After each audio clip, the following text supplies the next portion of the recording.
Hey, I'm just going over some of my antique slides that I have. And of course, you're all familiar with the 35 millimeter slides.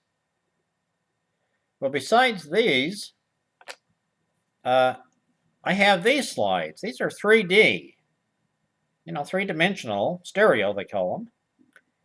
And then there's a larger format of slide like this. I mean, look at the difference between a regular 35 millimeter slide and this one.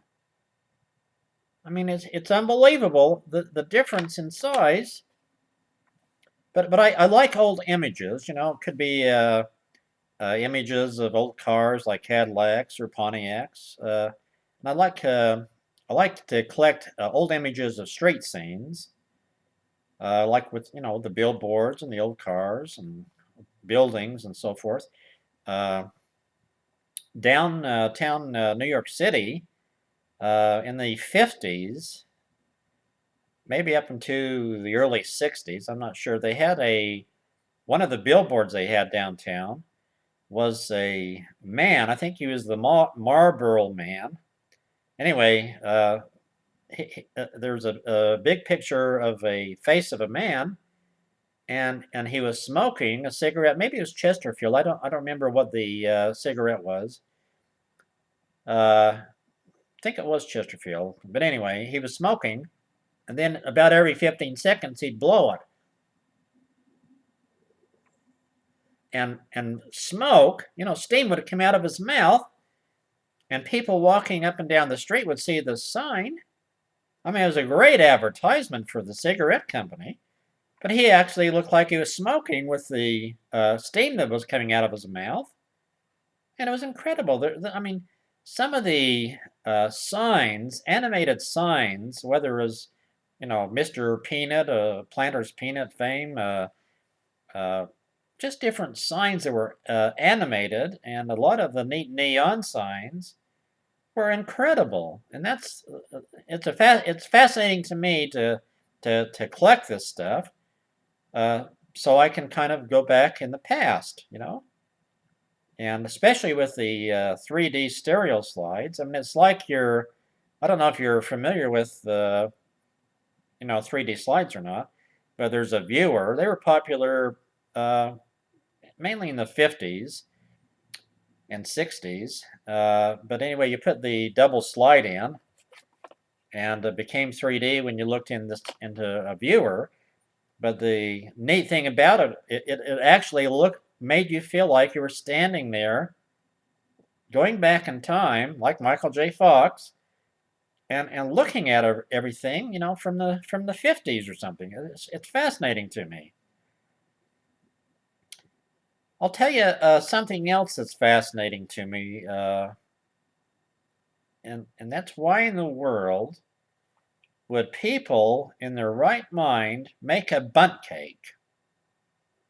Now, why would you, if you're going to make a cake, if you're going to go through the effort of making a cake, the kids want a cake. The family wants a cake, so the mother makes a cake. But there's one catch. A fourth of it's missing. Because why? It's a bundt cake. No one wants a bundt cake. When people want a cake, they want a cake. They don't want a fourth of a missing or a third of a gone already. Think, people. Think. Think. No one wants your stupid bundt cake. I had a friend years ago. Well, he passed away, but he was the best friend that I grew up with.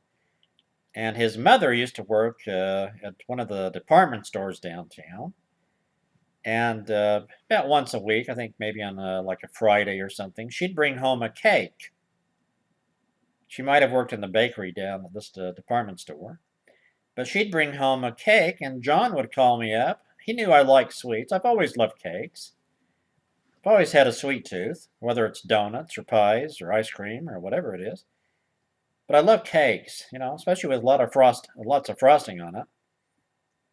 So he called me up and says, "Hey, Ron, Mother's home, and she's brought a great, brought home a nice big chocolate cake. You want to come over and have some? And I say, you damn rights I do.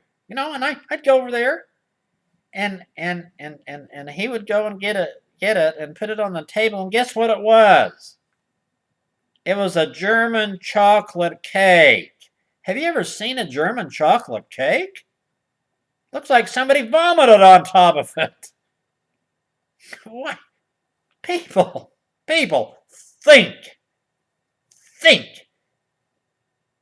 No one wants a German chocolate cake. It looks like somebody literally threw up all over it. When people want a cake, they want the whole cake and nothing but the cake, and they don't want any vomit on top of it.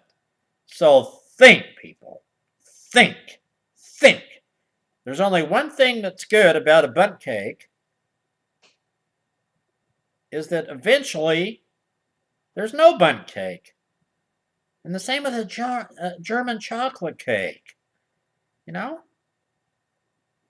good thing about it is that it's over eventually, I don't think the rats and the mice would even eat it. It's, people, please. Cakes are cakes, How about a nice big birthday cake, with lots of flowers and icing on it, frosting? Oh, that's great, whether it's a white cake or, chocolate cake with white frosting. Those are beautiful, huh? Who in the world came up with a bundt cake? Hey, I've got an idea for a cake. We can put a big hole in it so there's no cake there, and it's just, and German chocolate cake. Hey, I got an idea. No, we don't know. No, we don't want to put regular frosting on it. Well, we can put a little bit of regular frosting on it, but the main course, the thing that's going to trigger this thing is we can barf on it. We can barf on it and then try to sell it. Think, people. Think.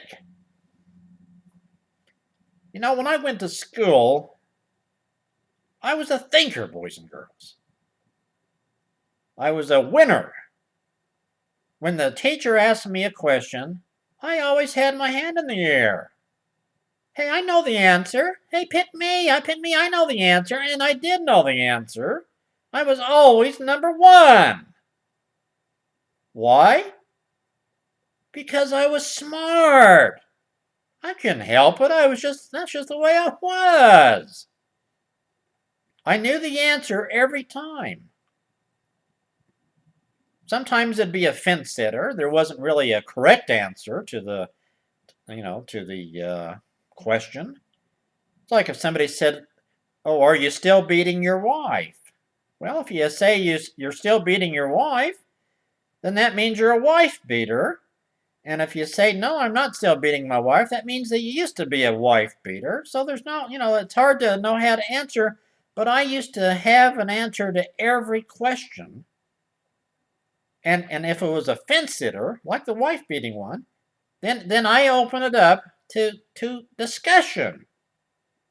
And I told the people, the other classmates, why that we all need to gather around and ponder this, so we can come up with the best solution to the question. And people used to call me names. When I used to answer questions, the other students, the other classmates could not believe it. They thought I was cheating somehow, and how can Ron know all these answers? He must know the questions, beforehand, before he comes to class. I didn't know the questions before I came to class. I don't need to know, what the questions are, because I have the answers to them. It's not rocket science. Look at me. And I thought to myself, how can just an ordinary person with an ordinary upbringing like myself be so clever? And then it dawned on me. I knew the answers, and I was clever because I analyze things. I look at things and I analyze it. I question things and then I analyze it. I take it, put it into a mixing bowl, mix it around, and analyze it. And then I spit it out, and it comes out in the form of an accurate answer. I can't help it. People used to call me names at school, they used to call me names, Boy Wonder, Einstein, Genius, Prodigy, Brainy, Bright, Brilliant, Canny, Clever, Crafty, Efficient, Hip, Keen, Sassy, Sharp, Slick, Sharp as a tack, Wise, Intelligent. Now I had to live with those names, boys and girls.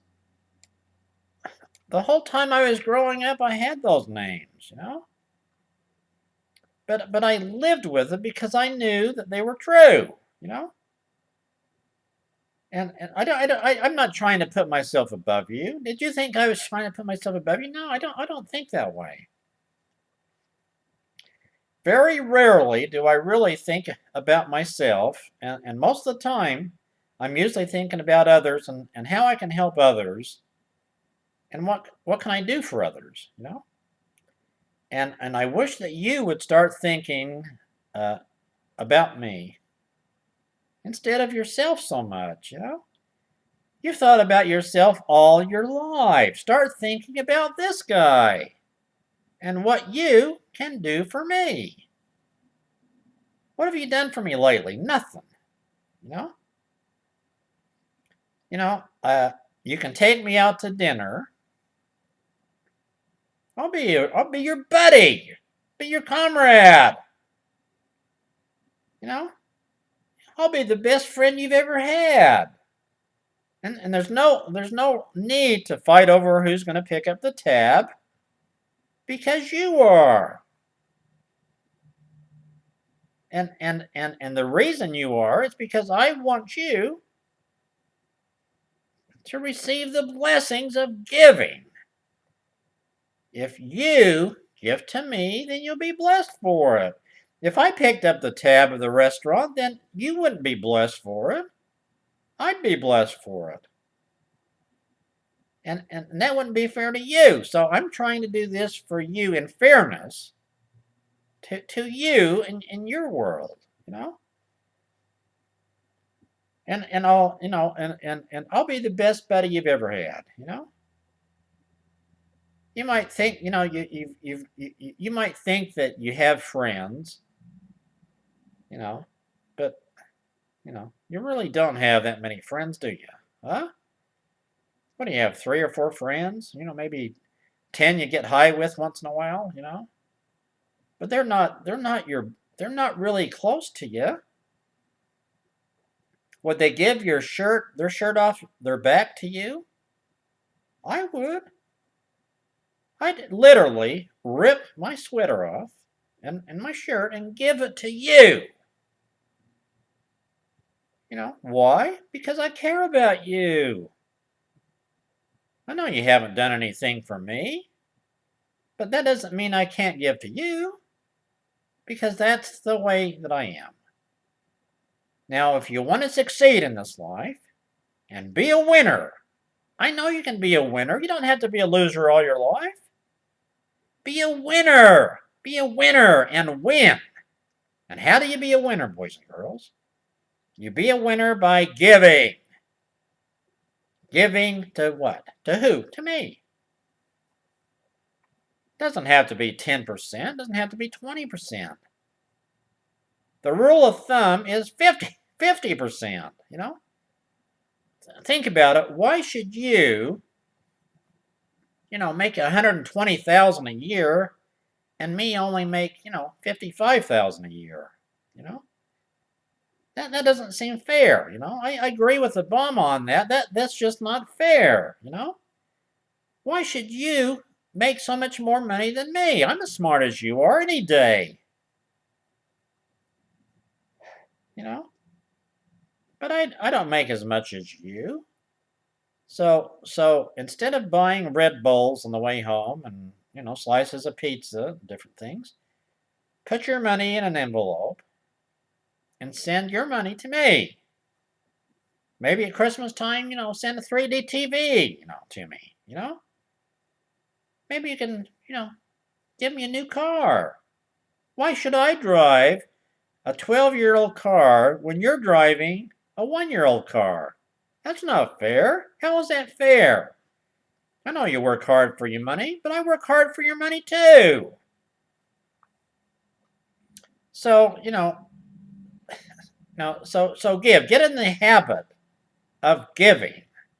Giving.